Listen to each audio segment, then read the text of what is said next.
Hello, friends, and welcome to another episode of Syracuse Sports, presented by Crouse Health, the exclusive healthcare partner for SU Athletics. My name is Brent Axe, and the question was this. Our Syracuse Sports Insiders received the following text message. My question for you today: did both Syracuse basketball teams have a successful season, no matter what happens in the postseason, the rest of the way? And we gave you some options to vote on this, okay? 4 choices. A was a simple yes.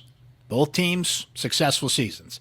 B was a no for both the men's and women's basketball teams.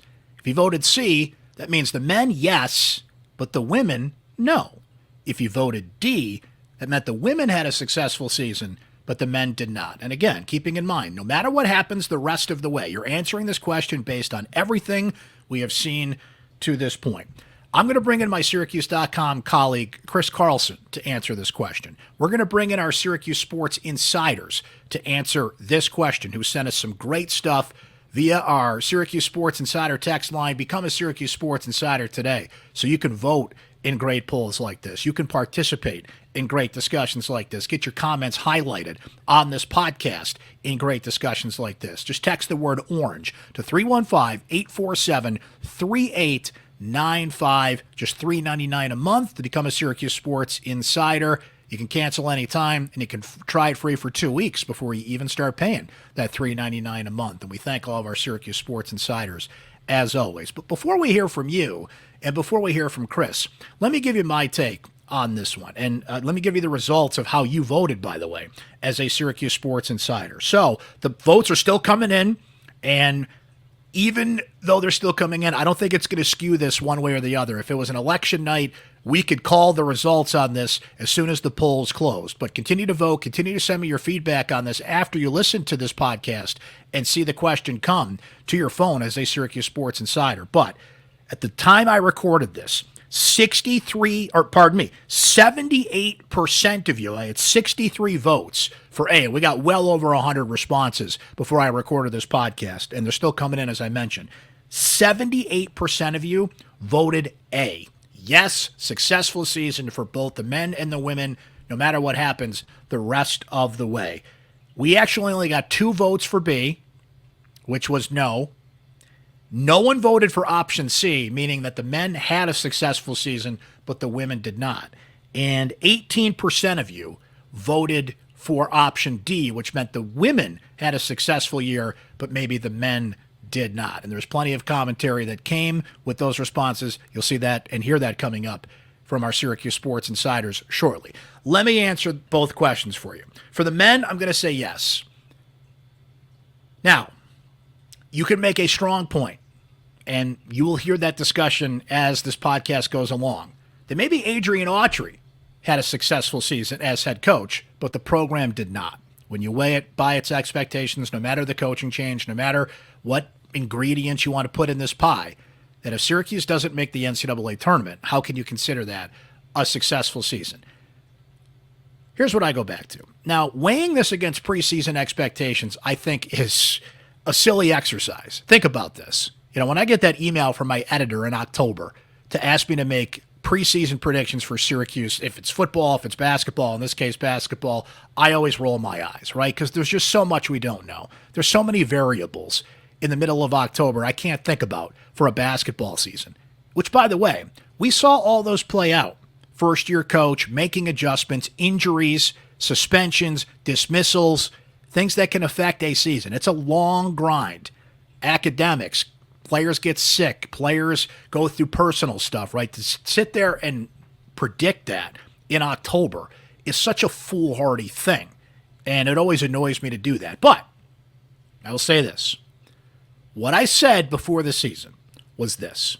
If we get to March and it's tournament time and Syracuse is in the discussion, they are knocking on the door, all things considered, weighing in everything I just said. What happens over the course of 4 months, the ups and downs, the injuries, the unforeseen things. If they are in the discussion, knocking on the door for the NCAA tournament, I would consider that a success. Now look at those details that I didn't have in October that I have now. Chance Westry doesn't play. Naheem McLeod goes down. Peter Carey in and out of the lineup, right?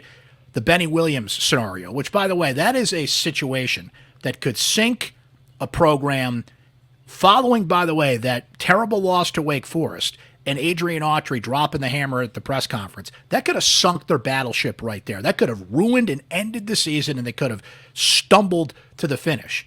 The opposite happened. This team rallied from that. Think about what Coach Autry said at the beginning of the season. They want to go deeper on the bench. They want to play man-to-man defense. Well, they literally couldn't go as deep on the bench because they lost bodies, and it made sense to play zone against certain teams in certain situations. So, by all accounts, Adrian Autry had a successful season as head coach. He had one of the best seasons for, I think over 60 first-year coaches in Division I this year.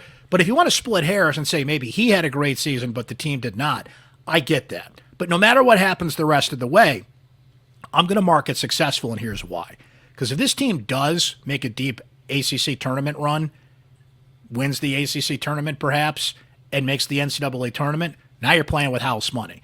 If they win a game or two in the ACC tournament, when they lose, I think you're going to have a good feeling about the direction of the program. I don't want to spoil it because Chris and I get into this a little bit coming up here, but how we answer this question may not even be determined by how they finish the season. It may be what kind of roster that they can, stack together, both getting players that we're thinking about going in the portal to return and getting the players out of the portal that they need to continue the momentum and the success that they built. For the men's team, I'm going to say yes. For the women's team, I really hesitated with this, guys, because that's the fun of asking a question like this, because there's still a little to be determined with the women. Ultimately, I'm going to say yes. And again, I think comparing it to preseason expectations is a little foolhardy. But here's the thing. The women's team was picked to finish 9th in the ACC, and they finished near the top of the league. Coach Jack wins the Coach of the Year. Deasia Fair had one of the best seasons, best careers certainly, but individual seasons, first team All-ACC. The home games that this team won, the fourth quarter comebacks, just the general feeling around this program, a step forward, right? They came so close to making the NCAA tournament a year ago. They made it this year, right? But here's where I hesitated. Once we saw the actual results of the team and the ingredients that this team has, right? To go deep in the postseason, you need great guard play. Flat out, period. You just need it. Deasia Fair is one of the most dynamic guards in women's college basketball, right? So if this team loses in the first round of the NCAA tournament, that might eat at me a little bit because you've got this all-world talent, this who's going to be so hard to replace for Coach Jack going forward, who we talked to about that very thing in a previous episode of Syracuse Sports. So make sure you go check the recent archives. We talked to Coach Jack last week about that very question. You got an all-world talent like that, and if you get knocked out early, that's not going to feel good. The other thing that you have to bring to your advantage in both men's and women's college basketball is staying close to home and taking advantage of regional opportunities, right? This team needed a deep ACC tournament run, the women's team now, to get into the top 4 seed line, meaning you get a home game in the NCAA tournament and another one if you win. If Syracuse played its way there and is placed on the side of the bracket that could put them on a path to Albany, where one of the regionals is this year, these are things you need to take advantage of. Can you imagine a Syracuse team with a 4 seed, with a dynamic guard like Deasia Fair, that has to go from Syracuse, New York to Albany, New York to make the Final Four?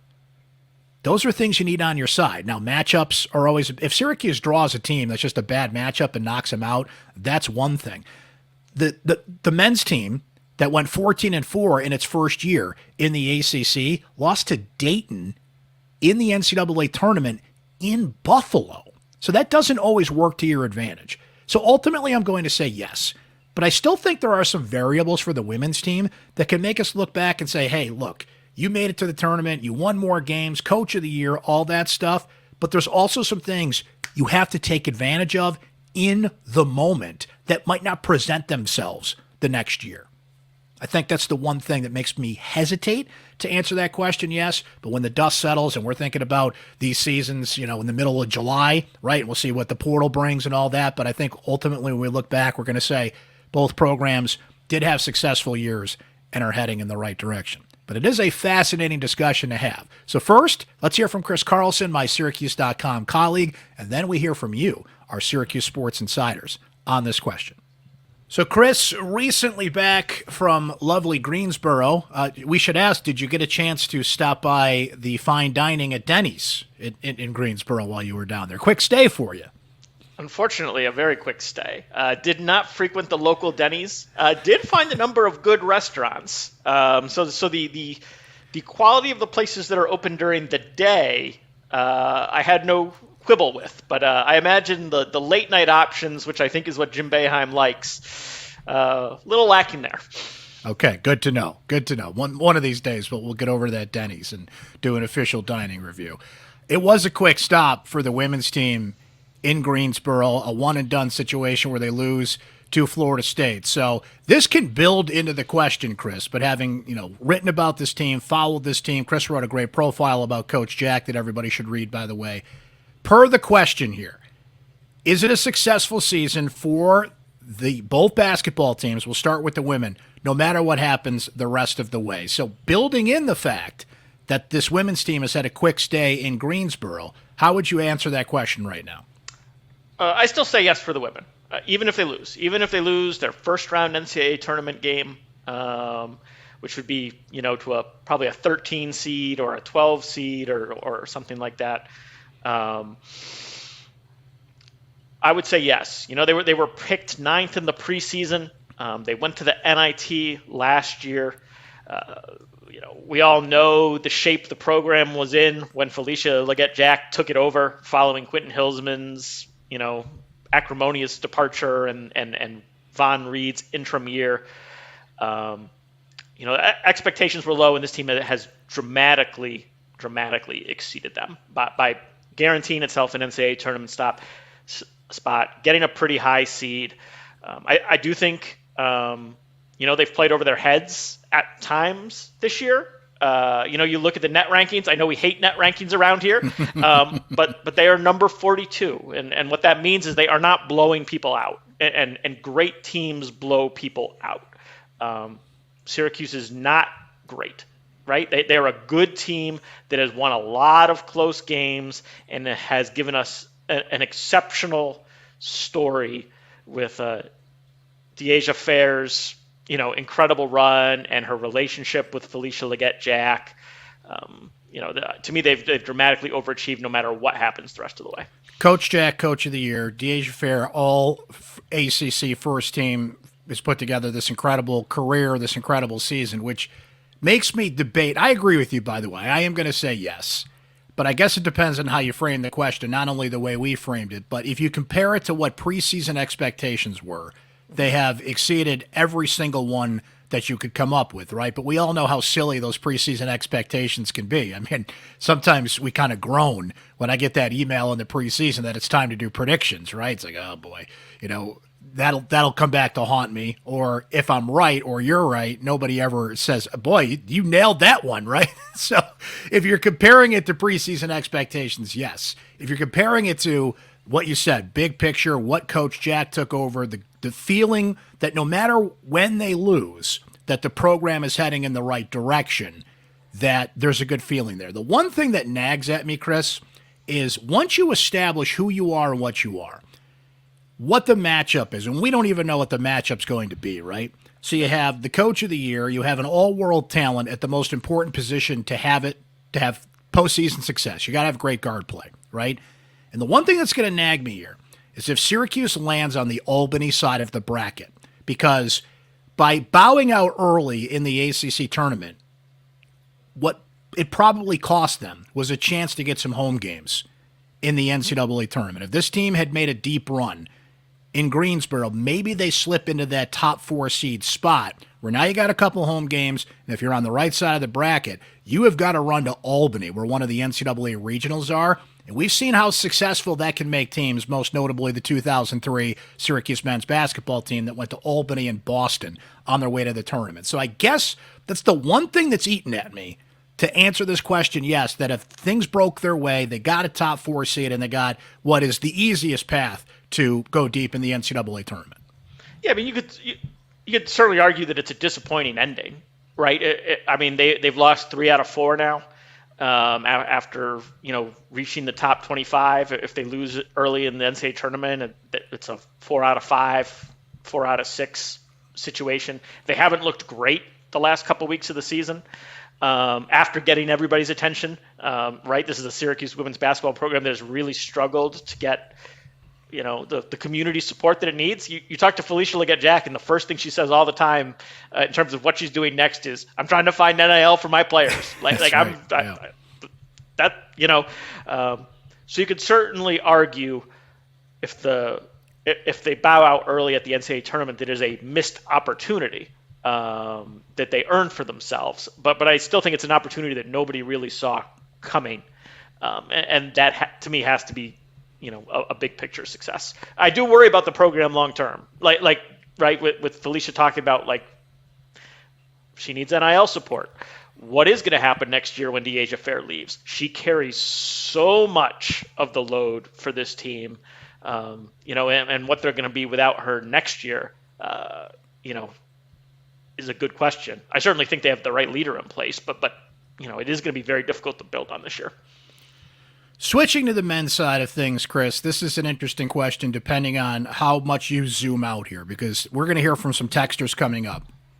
And the answers that I got from the texters really varied in terms of, you just look at this year as a whole versus what the expectation is historically for Syracuse basketball. So if you weigh this question against, to use an Autry term, the orange standard, then it can't be successful if you don't make the tournament, because that is the standard. But if you weigh it just this year, all things considered, it does feel like they got over that finish line of, by and large, this was a year that you can look back on and say, hey, listen, they did everything they possibly could do to mark it a success in year one. Autry was one of the more successful of the new coaches in college basketball. While 20 wins doesn't mean as much as it used to, it still resonates with fans as a mark of success. The run they had at the end of the year where they won 6 of their last 8 and 4 straight before losing to Clemson. The fact that they went into where we are now with an opportunity to make the tournament. And I remember distinctly saying that before the year, Chris. If this team is sitting there in the ACC tournament with a chance to make the NCAA tournament, I think, to be fair, all things considered, that to me is a successful season. And I answered that, I think, a little more firmly than the women's team because of the things that we discussed here. But what do you think? I agree with those. Texters that said no if they don't make the NCAA tournament. I think if you think Syracuse is a great basketball program, which I still do, it is not Jim Boeheim was the only reason Syracuse basketball is successful. That Syracuse has a great program. Then missing the NCAA tournament is an unsuccessful year. Like, great programs do not say, "Oh yeah, we had a great year. We went to the NIT." You are not a great program. You are not a great program if you consider that a success. And I think Syracuse basketball is still a great program. That does not mean I don't think Adrian Autry's first season was a success from a coaching perspective and what he did to put his stamp on things and, create optimism moving forward. I think his first year was a success for him, but I do not think it was a success for Syracuse basketball. That's a great way to put it. That's an interesting. I know that's sort of like splitting hairs there, but that's no, how it's not. There's a couple texters, I think, that made that same case that you're making, and it really made me think about me answering this question as yes. And look, Autry was the heir apparent. Autry recruited a lot of these players, mind you, for a different reason. He recruited these players based on the orders of Jim Boeheim, not the way that he wanted to coach the team, the way that Boeheim wanted to coach the team. Autry took a lot of the pieces he was handed and lost them with the injuries that this team saw. With we saw it with Naheem McLeod, with Chance Westry, with Peter Carey. You can go through the list. And not his fault that Jesse Edwards left. Not his fault that Jesse Edwards left. He wanted to go deeper on the bench. He no longer could at the end of the season. He just didn't have the numbers to do it. They had to play zone defense at times because that's what made sense against certain teams, right? So he had to go against his own philosophies because that's what was best for the team, and he deserves credit, to me, for coaching that way, whereas maybe Boeheim would let's just say, be a little more stubborn about those things, right? But Chris, I think you hit a great point here in that Syracuse missing the tournament 3 years in a row, if that's what ends up happening here, and that's probably likely, short of just a unbelievable run through the ACC tournament, that's an eternity by Syracuse standards. It's also something, by the way, that has not happened since the mid-1960s, that this program, all things considered, look at all the years, the NCAA sanctions that have come, the rare losing seasons. Jim Boeheim only had one in his tenure, but even those years, they kind of toed the line, right?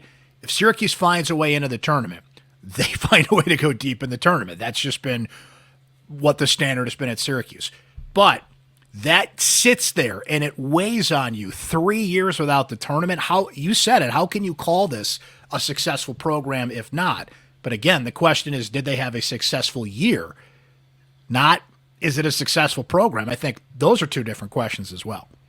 Sure. And right to your point, in terms of a successful year, right to my point, losing Jesse Edwards, while not Adrian Autry's fault, that's not a successful program. If you're not hanging on to your best player and you can't get your NIL in shape to keep him from going to West Virginia, that is not a success. So if that counts as part of this year, that is very unsuccessful. Now, you also obviously appear to be in better shape moving forward. You've recruited Donnie Freeman, who is certainly the highest ranked recruit that will be showing up at Syracuse in a long time. Again, reason for optimism. So in terms of making progress in Adrian Autry's first season, that is a success in terms of moving the ball forward. So I do think it is interesting what window you set it at. It really determines whether this year was a success or not. I think you're bringing up a great point, though, Chris. Answering this question ultimately may not have to do with how they do in the postseason. The postseason is just, there's so many variables. It depends on the matchup. And the women's team could get a bad matchup where there's a team that has a lot of size, exploits their weakness, and knocks them out in the first round. That can happen, right? As I brought up, maybe they don't get in the bracket that goes to Albany and they get shipped out to Portland or something, and that can sink your battleship right there. Answering this question, particularly with the men's team, but you brought up that Coach Jack is seeking resources on the NIL side as well, could ultimately come down to, who do you convince to come back? Who's the Jesse Edwards of this year? There's going to be somebody that's going to test those waters, that's going to step out there, and it's going to surprise people, right? I'm just going to throw an example out there. I have no inside information on this, but let's just say for argument's sake, an important piece like Quadir Copeland or Chris Bell says, you know what, I'm going to pull a Jesse Edwards, and I'm going to see who's the highest bidder. If Syracuse can't be the highest bidder in that case, and you have not made progress from Jesse Edwards a year ago to now, that's almost a bigger indicator of answering this question than what you did on the court, if that makes any sense. Yeah, and that does not, right, that does not mean, if they don't bring those guys back, that does not mean Adrian Autry is not a good coach. Exactly. Right? That is something that is, to some degree, almost out of a coach's control. At this point, it's completely reliant on your administration and your donors. Coaches can try to make a program an appealing place to play, but different people have different motivations. And if money is your number one motivation, it'll be an interesting place to see where Syracuse is in that pecking order. Chris, thank you. Appreciate your perspective on this. It's going to be fascinating to see on both sides here just how much further down the road they can go here, both on the men's and women's side, and we appreciate your perspective, my friend. Anytime. Okay, you heard from me. You heard from Chris Carlson. Now we get to hear from you, our Syracuse Sports Insiders, and what you think of this question. Did Syracuse basketball, both the men and the women, have a successful season no matter what happens the rest of the way? And doesn't hurt to remind you guys that being a Syracuse Sports Insider, right here, right now, what we're doing, you are so much a part of this conversation, shaping the conversation, your comments coming up here shortly, how you just made this whole thing come to life. It'd be one thing if Chris and I just did a podcast and it's just the two of us yapping about this question. It means so much more to have your feedback on this, your direct feedback, which we'll highlight shortly on the show, and by being a Syracuse Sports Insider. That's a benefit of joining our community. You get to text me directly. I get to text you directly. Your thoughts, your opinions, your questions, your comments for podcasts like this, our Syracuse basketball postgame shows. Guys, spring football starts next week. Emily Leiker and I have big, big plans for Syracuse spring football, which you're going to be heavily involved in. There will be pods. Trust me, there will be pods. So come on by. Join the club. It's just $3.99 a month. You could try it free for 2 weeks and then cancel anytime. We hope you don't, but you certainly have that option. Just text the word orange to 315-847-3895 to become a Syracuse Sports Insider today. Okay, here are your responses to the question du jour. We start with Chris R., who says, we base success on conference championships, NCAA appearances, and success. The fact our programs have fallen so far behind the rest of the ACC and we are finding success in anything but is weak. From Scott M., who says, if the men's team doesn't go to the NCAA tournament, it's never a success for anyone that's been a fan since the 1980s. From Paul G., 20 wins in Red's first season at the helm is pretty damn good. I see no reason why the women can't at least make it to the Sweet 16. And see, that harkens back to what I was saying to Chris. If they had gotten a home top 4 seed in those home games and the path to Albany, that can shape a successful postseason run more than anything. Matchups, placement, location, these can all affect your ability to be successful in the NCAA tournament. From Drew, who says, even if they don't make the tournament, they still had more wins than the previous in Autry's first season as head coach. As for the women's team, with Leggett Jack being ACC Coach of the Year and having one of the best seasons in team history, how could it not be viewed as a successful season? From Micah, who says, Adrian Autry had a successful season. Syracuse basketball did not. The goal is always the NCAA tournament. If you don't make it, it don't matter. And he agrees with what Chris was saying earlier. Coach Autry had a good year. It doesn't mean the program had a successful year, right? And again, postseason is to come here. If this team makes the tournament and wins a game or two, like a lot of people that felt it wasn't successful, they have the right to go back and say, I changed my answer, sir. It's all about what you do in the tournament. And if they simply make the tournament, even win a game or two, like game over. This is a much higher percentage of people that would say yes, right?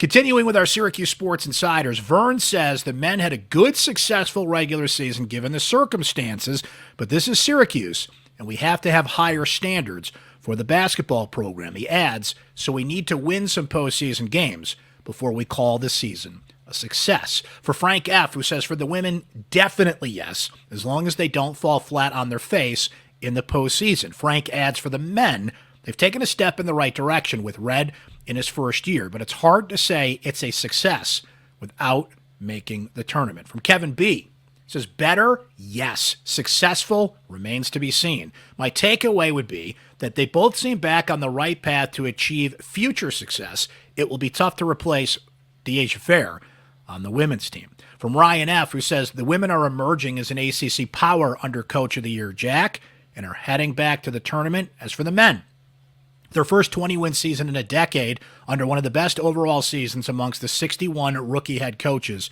this year. From Lacey, who says, clearly the success of the women has been at the forefront and doesn't need much justification. Looking where the men started versus where they have been as of late, there has been progress. It just took a majority of the season for them to find their groove. Make sure you tell Brian we said hello, Lacey. From Mark, who says, men, there is a hierarchy of goals. First, winning season.